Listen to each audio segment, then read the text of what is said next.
Welcome to Insidious, a simple story about a family and their demon friend. Loving couple Josh and Renee Lambert move their 3 children into a brand new, old, creepy house because, well, we want some character, damn it. One night, Dalton, the Lambert's curious son, finds himself exploring the attic. He accidentally falls off a ladder, bumps his head, and momentarily blacks out. He then comes to and immediately feels a no-no bad guy lurking in the shadows. The next day, he doesn't wake up. Seriously, Dalton has literally fallen into a coma. Doctors can't explain it, and we now cut to 3 months later. Yay! Over the course of the next couple of nights, strange things start to happen. Everything from ghostly voices coming through the baby monitor, locked doors mysteriously opening, shadow people walking around outside, appearing in rooms, and finally making contact and attacking Renee. Surprisingly, they do what any normal people would do and decide to move. Yeah, screw fighting this shit off. What is this, poltergeist? No, we're out of here. So they move to another house, but unfortunately, it turns out it wasn't the house that was haunted. It was probably their son. The spooks start with Renee chasing a small ghost child around the house, only to be surprised when the ghost child actually scares her. It's a ghost. They go boo. Josh's mom, Lorraine, comes over, and she starts sharing some related dreams she has been having about the house, Dalton, and a demon. Then, without warning, the red-faced demon is hunched behind Josh. And just then, loud noises come from upstairs. They rush up to find Dalton's room has been completely trashed. Lorraine decides to call in a paranormal investigation team she just happens to have the number to, Elise and her Ghostbusters. And though Elise is a sweet old woman, she certainly means business and immediately feels the presence of the red-faced demon. Elise lays it out now, explaining that Dalton is not in a coma.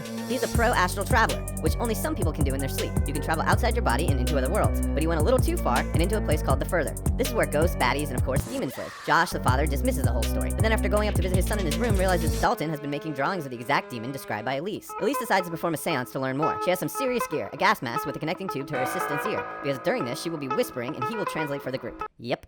This goes as well as you think it would. Ghosts appear, and Dalton's body briefly becomes possessed by the demon, throwing his family back against the walls. Now Lorraine, Josh's mom, decides to spill the beans to Josh about why she knew to call Elise. When Josh was young, he had the same issue his son is having. He has the same ability, and when he was younger, he became haunted by an evil parasitic demon. Like father, like son, she let him forget about it over the years, but now, with Elise's advice, they think that him remembering how to astral project may be the only way for them to save their son. Elise puts Josh into a deep sleep, and boom, he's out of his body, just like riding a bike. He projects himself into their old house, and after dodging some evil spirits, is able to find his son Dalton, who's chained up in the demon's lair. He frees Dalton, but the demon is right above them, sharpening his claws and making trinkets. A chase sequence begins, and the demon attacks them. Meanwhile, all the other spirits begin crossing over and haunting the others back in the real world. Josh and Dalton narrowly escape the red-faced demon, and Dalton gets back to his bed and returns to the real world. Josh, however, is faced once again with the old woman who haunted him in his childhood. But with a strong worded monologue, he tells her to fuck off. Josh returns to his body, and the family can finally rest as both him and their son are back, alive and well. Demons and ghosts are gone. Elise and the Ghostbusters start packing it up, and Elise has a final moment with Josh. She senses that something is not right with him and decides to snap his photo. Josh becomes enraged and grabs the old woman and strangles her to death. Renee, the mom, comes in and is shocked to find Elise dead on the couch. She grabs the camera, sees the photo. Josh is not Josh, but the evil old woman from his nightmares. He's possessed. Then suddenly Josh appears behind Renee. Cut to black. The film is over.